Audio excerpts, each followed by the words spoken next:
కాంగ్రెస్ హయాంలో తెలంగాణ 15 ఏళ్లు వెనక్కి వెళ్లిందని విమర్శించారు మాజీ మంత్రి బీఆర్ఎస్ సీనియర్ నేత హరీష్ రావు. కేసీఆర్ మళ్లీ ఫామ్లోకి వస్తారని, రానున్న రోజుల్లో బీఆర్ఎస్దే విజయమన్నారు. ఏడాది పాలనలో కాంగ్రెస్ అన్ని వర్గాలను మోసం చేసిందన్నారు హరీష్. మూసీ ప్రక్షాళన పేరుతో పేదలను అన్యాయం చేస్తే ఊరుకునేది లేదని హెచ్చరించారు. ధాన్యం కొనుగోలు లేక రైతులు అవస్థలు పడుతున్నారని చెప్పారు. రంగారెడ్డి జిల్లా తుర్కయాంజల్లో జరిగిన తెలంగాణ క్రికెట్ ఛాంపియన్ ట్రోఫీ ముగింపు కార్యక్రమానికి హాజరయ్యారు హరీష్. కేసీఆర్ గారు తెలంగాణను అద్భుతంగా నంబర్ 1 లో నిలిపితే రేవంత్ రెడ్డి గారు సంవత్సర పాలనలో తెలంగాణను 10 ఏళ్లు వెనుకకు తీసుకుపోయింది. ఓడిపోయినంత మాత్రం బాధపడాల్సిన అవసరం లేదు. మీరు భవిష్యత్తులో మళ్లీ గెలుపు కోసం ప్రయత్నం చేయాలి. ఇవాళ 6 గ్యారెంటీలను అధికారంలోకి వచ్చిండు.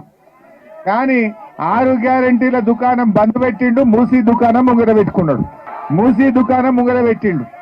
యాక్చువల్ గా మూసీని మా సుధీర్ అన్ననే మూసీ కార్పొరేషన్ చైర్మన్ గా కేసీఆర్ నాయకత్వంలో 31 ఎస్టీపీలు 3800 కోట్లతో మూసీ అభివృద్ధి ప్రారంభించిందే కేసీఆర్ గారు, మా సుధీర్ రెడ్డి గారు.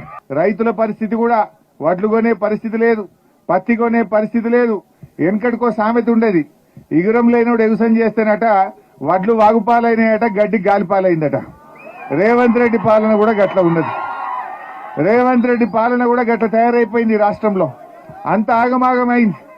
ఇప్పటికే అందరికి కూడా అర్థమైపోయింది. అందుకే ఇవాళ మీరు చూస్తే రేవంత్ రెడ్డి ప్రభుత్వానికి ఇవాళ ప్రతిపక్షంగా మేము ఫీల్డింగ్ బౌలింగ్ పర్ఫెక్ట్ చేస్తున్నామా లేదా? డెఫినెట్ గా రాబోయే రోజుల్లో మళ్ళా మనమే కప్పు గెలుస్తాం. కేసీఆర్ గారు ఫుల్ ఫామ్ లకు వస్తున్నాడుగా, మన టీం గెలిపిస్తాడు కేసీఆర్ మళ్ళీ.